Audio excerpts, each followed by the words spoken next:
Hey, I'm here to review the Liverpool versus Tottenham game where Liverpool won 3-2, and I'm going to discuss the tactics that each team used and so how each team played and how the game went. Okay, so you could see from the first half that Liverpool were pressing a lot and they were playing very high up the field.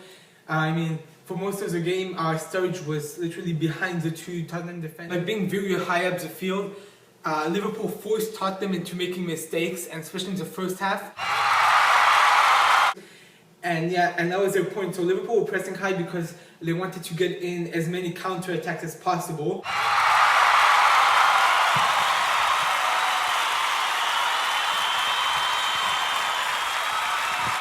Some were a bit more successful.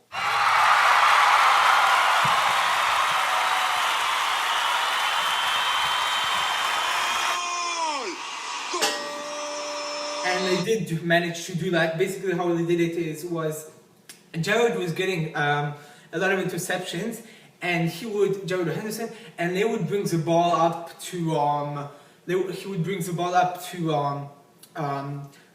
Markovic, Coutinho, and Jordan Ibe, and probably their purpose was to just to create chances for Sturridge to score.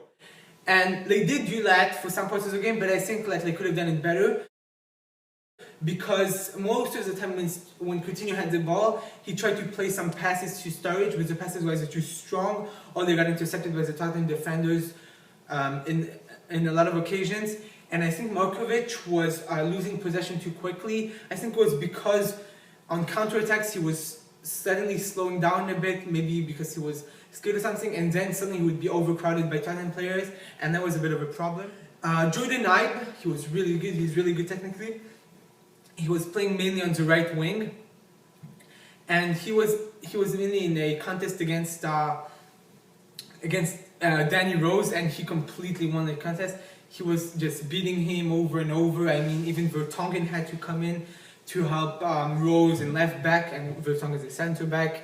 And Ibe was really good. He was really good technically, but I think one problem was he was trying to cut in too much to the middle and shoot, when really what he should have done was run down the wing and whip in across to give to Sturridge. And I think he didn't do that enough.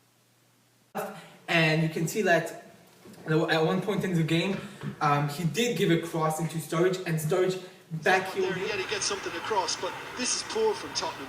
One kicking it off another. It was awful from Tongan into... And so most of the Liverpool game, even when they were not on the counter-attack, was mainly happening on the wing. And that was a bit of a problem for a few reasons. First of all, because I think Liverpool didn't give enough crosses to the box. That's one thing. Another thing was, I think it slowed down the play too much, because let's say on counter-attacks, what was happening was, so instead of interception, running directly, they should have played some 1-2s and direct run to goal, and that's probably what they would have done if they had Sterling. What they did was, it was a bit of a problem, they brought the ball too much to the wings, and by the time the ball got to the wings, the Tottenham players could come back, the Tottenham defenders could come back and try to take the ball away from the Liverpool players. And also by that time, the Tottenham defenders were all in their positions, and it was really hard for Liverpool to score goals when that happened. Another thing was, Tottenham used the fact that Liverpool were playing on the wings to their advantage. Because Liverpool were playing on the wings, their team was very spread out, and Tottenham used that to play in between the Liverpool lines. And also, Tottenham players played in very interchangeable positions. At some point, you had Kane, who was running back to defense to block a Sturridge shot. There was a point where you had Vertonghen, who was literally in the Liverpool box, and he gave a pass to Eriksen, who nearly scored. So overall, Tottenham had very interchangeable positions, and they were very dangerous in the box. You had Lamela, had one assist, and he had this shot that was blocked by Mignolet, but it was a great shot. And Lamela played very well. He was back last season, and he didn't play well last season. And this season, maybe he's regaining his form, because, everyone thought he was a very good player, and he is a very good player. And as a player, Harry Kane, he's just amazing.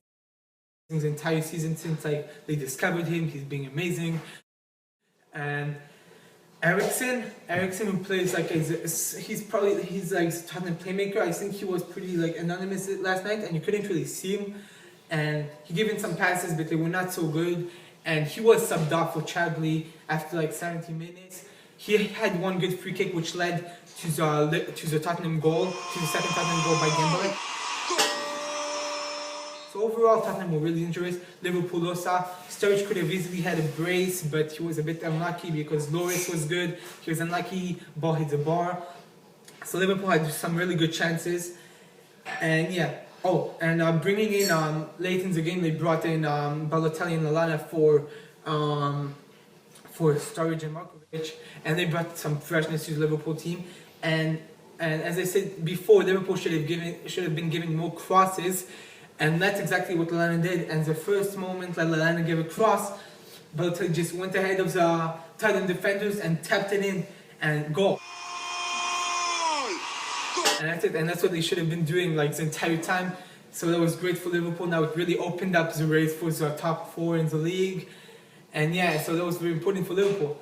And yeah, so I think like overall, so I think Liverpool should play less on the wings, focus more on direct play. And Tottenham overall, I think they were very dangerous, they were very good compared to last year where they played against Liverpool and were completely defeated by Liverpool. And yeah, so I think Tottenham were very good, both teams were very good. So yeah, okay, I hope to make another video. Thank you.